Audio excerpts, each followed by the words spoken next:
ओम शांति। आपका दिन शुभ हो। आप जो भी कर्म करें उसमें 100% आपको सफलता मिले, मेरी यही शुभ भावना और शुभकामना है। आज इस वीडियो में हम बात करेंगे प्रार्थना। मुझे ऐसा लगता है कि हर कोई ईश्वर से, भगवान से, अपने परमात्मा से प्रार्थना जरूर करता होगा।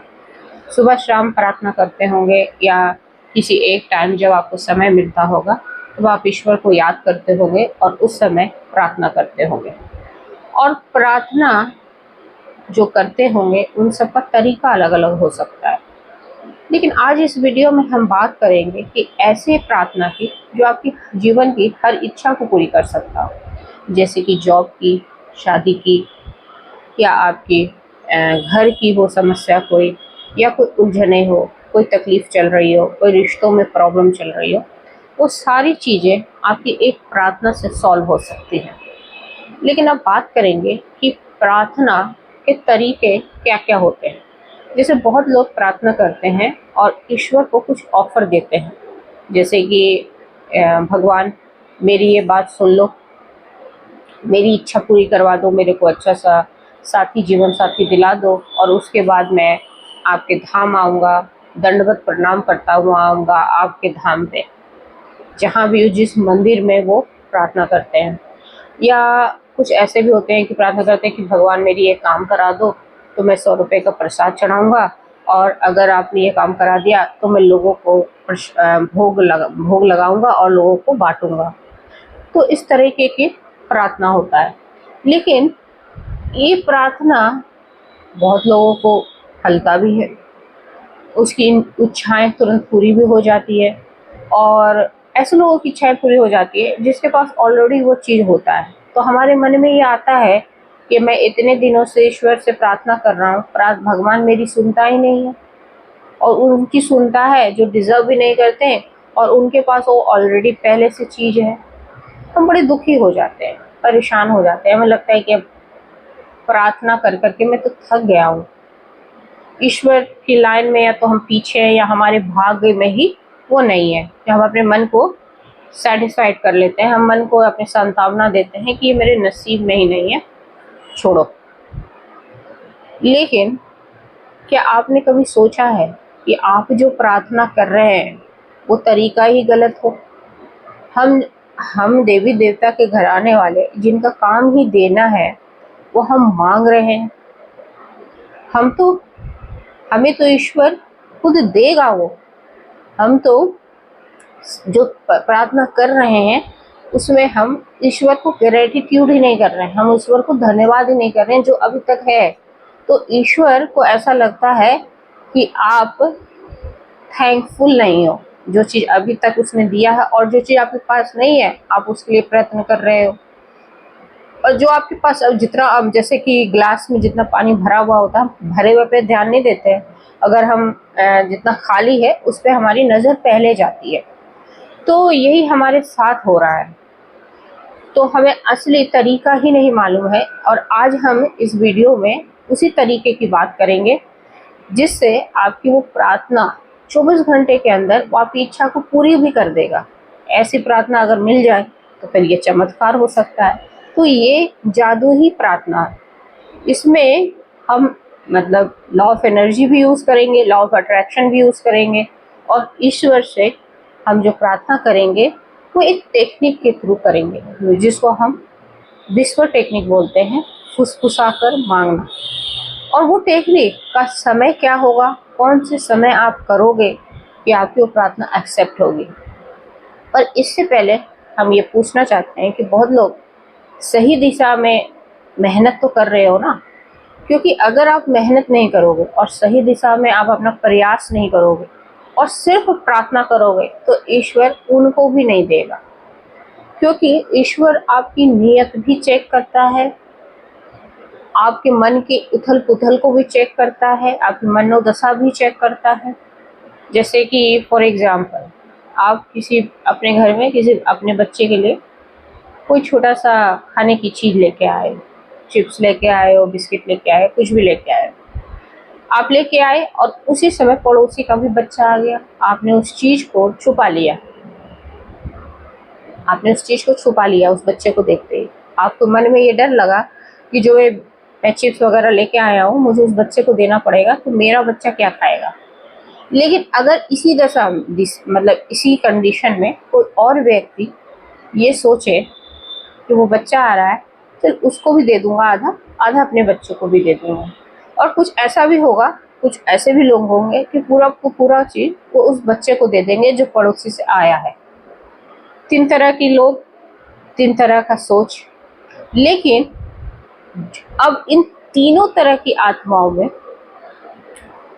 एक स्वार्थ का रूप था जिसमें सिर्फ अपना बच्चे का भला चाह रहा था, एक दोनों का भला चाह रहा था, और एक उस आत्मा का भला पहले देख रहा है जो उसके घर में एक मेहमान के तौर पे है। तीनों में जब ईश्वर चेक करता है नियत, तो जो तीसरे वाला है उसमें देने की पूरी भर के शक्ति भरी हुई है। वो ना तो अपना सोच रहा है ना अपने बच्चे की सोच रहा है। दूसरे के सबका भला मन में है, अपना भी भला हो दूसरे का भी भला हो। और जो पहला है वो स्वार्थ है। ठीक है, तो ईश्वर, अब देने की बारी ईश्वर की आती है, तो आप बताओ उन तीनों में से ईश्वर किसको देगा? जो दूसरों का भला करता है सबसे पहले उसको, दूसरे नंबर पे वो जो दोनों का भला चाह रहा था, और तीसरे नंबर पे वो जो सिर्फ अपना भला सोच रहा है। तो प्रार्थना में तीसरा नंबर उसका आएगा। अब आप ये सोचोगे, आप ये सोचने पे मजबूर हो जाओगे कि चलो जो ये तीसरा वाला है, आपने सही कहा कि प्रार्थना उसको मिलेगा फल क्योंकि उसकी नीयत अच्छी है। ठीक है, लेकिन आपके मन में ये भी प्रश्न आएगा कि अच्छा ठीक है, अगर उसने अपना भला सोच लिया तो क्या बुरा किया? बुराई किसी भी सोच में नहीं है, बुराई आपके कर्मों में है। आप जो कर्म करते हो, ठीक है, आपने अपना भला सोचा पर आपने छुपाया भी उस बच्चे से कि कहीं आपको डर लगा कि वो बच्चा आपसे ना मांग ले, तो ऐसी परिस्थिति में जो मन की स्थिति है आपकी गड़बड़ हो गई, क्योंकि आप ईश्वर के बच्चे हो और ईश्वर से आप क्या चाहते हो कि आपका भी भला हो। अब ईश्वर कहे कि मेरा ये वाला बच्चा तो फेवरेट है, मैं तो इसी को दूंगा, तो आपको क्या लगेगा? पार्शियलिटी करता है ईश्वर, मेरा भगवान तो मेरा पार्शियलिटी करता है ना। तो यही चीज अगर हम पे लागू होता है तो हम ये सोचते हैं कि पार्शियलिटी है, लेकिन ईश्वर भी तो यही सोचेगा ना कि ये पार्शियलिटी है, मैं उसको दूंगा जो सबका भला चाहता है। तो हम जब ये प्रार्थना अब जब हम करते हैं, इसलिए मैं कहती हूँ कि अपने कर्मों की क्वालिटी पे आप हमेशा ध्यान दीजिए। हमारी इच्छा अधूरी होने की वजह जो होती है, एक तो हम ईश्वर पे पूर्ण विश्वास नहीं करते हैं। हमें ऐसा लगता है, हम जब प्रार्थना करते हैं ना तो अपने मन में डाउट लेके चलते हैं। हमें ये लगता है, हमारे जो विचार ऐसे लगते हैं कि नहीं, ये मैं प्रार्थना तो कर रहा हूँ लेकिन ये पूरी होगी नहीं, क्योंकि मेरे पास तो अभी कोई सहयोग वर ही नहीं है, मेरे पास तो अभी कोई जॉब ऑफर लेटर ही नहीं है, मेरे पास तो कोई अवसर ही नहीं है और मैं प्रार्थना कर रहा हूँ। तो आप पूर्णतः विश्वास ही नहीं कर रहे हैं। अब जो मैं प्रार्थना टेक्निक बताऊँ उसमें आपको पहले पूर्णतः विश्वास करना है, और जब तक आप पूर्णतः विश्वास नहीं करोगे तो ये विस्पर टेक्निक उतनी काम नहीं करेगी। और इसमें जो आपको प्रार्थना करनी है वो एंजल टाइम पे करनी है, 11:11 पे, 5:55 पे, है ना, 8:09 पे, इस तरीके के टाइमिंग, जो एंजल टाइमिंग है आपको उस टाइम पे करना है। ठीक है, और आपको करना क्या है, अगर आप 11:11 में सोते समय कर रहे हो तो बहुत अच्छा है। इसके लिए आपकी एक सूदिंग लाइट आपके कमरे में होनी चाहिए, चाहे आप कोई एक छोटा सा बल्ब लाइट, हल्की लाइट वाली जला लो। ठीक है, खुशबू होनी चाहिए हल्की सी, क्या, ताकि आपकी मन की जो स्थिति है वो शांत रहे, शांति रहे। और अब आप प्रार्थना करना शुरू करो कि हे ईश्वर, आपको सबसे पहले मैं धन्यवाद देता हूँ, जो भी करना फुसफुसा कर, बहुत बहुत धन्यवाद। आपने मेरे जीवन में ये खुशियाँ लाई, और मेरे जीवन में एक ऑफर लेटर आया है जॉब की जिसकी सैलरी 1 लाख रुपए है। इस कंपनी में इस पोस्ट पे मेरी जॉब लगी है, सब लोग मुझे बधाई दे रहे हैं। आपको बहुत बहुत धन्यवाद। जो आप लिखोगे, या तो आप लिख रहे हो या तो फुसफुसा कर लिख रहे हो, फुसफुसाना भी है, फुसफुसाना बहुत जरूरी है, विस्पर टेक्निक है ईश्वर। और फुसफुसा के बताओ ये आप समझ जाओगे। ईश्वर जॉब दे रहे हैं उसके लिए बहुत बहुत धन्यवाद। ये फुसफुसाना टेक्निक है, ठीक है।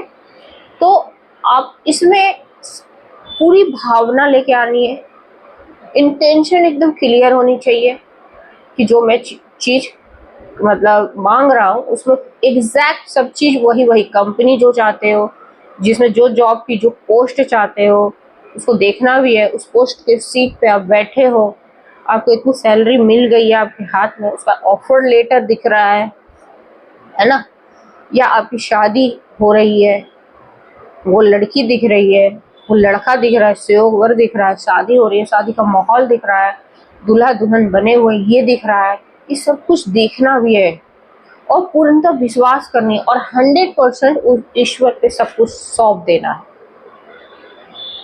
और आपकी हर इच्छा रातों रात पूरी हो जाएगी। पूरी होने के जो आपको इंडिकेशन देगा ईश्वर, अवसर, ऑफर लेटर, अवसर के दरवाजे, कोई आपके पास आएगा रिश्ता लेकर, फोन आएगा, इस तरह की बातें आपके जीवन में अचानक इस प्रार्थना के बाद होने लगेगी। अगर ऐसा कुछ भी होता है तो आप कमेंट करके जरूर बताना मुझे कि आपकी प्रार्थना कितनी ईश्वर ने एक्सेप्ट करी और आप कितने विश्वास से वो प्रार्थना किए हो। और जो टेक्निक मैंने मैनिफेस्टेशन टेक्निक, जो रिचुअल्स बताए कैसे करना है, वो सब मैंने बता दिया है, क्लियर कर दिया है। अब इसी टेक्निक से आपको प्रार्थना करना है और अपनी इच्छाओं को पूरी करना है। होप सो आप ये समझ गए होंगे कि आपको ये करना कैसे है और अटूट विश्वास रखना है। महसूसता के साथ साथ विश्वास बहुत जरूरी है। डाउट नो डाउट, एकदम क्लियर, विजन क्लियर, दिमाग क्लियर। ऐसी प्रार्थना करके मैं आपको अपना ही अनुभव बताती हूँ, मैंने जीवन में सब कुछ हासिल किया है। मेरे पे यकीन है तो आपको अपनी प्रार्थना पे भी यकीन होगा 100%। आपका दिन शुभ हो, आप इस प्रार्थना को अच्छे ढंग से करें और अपनी इच्छाओं को पूर्ण करें। जय हिंद, जय भारत।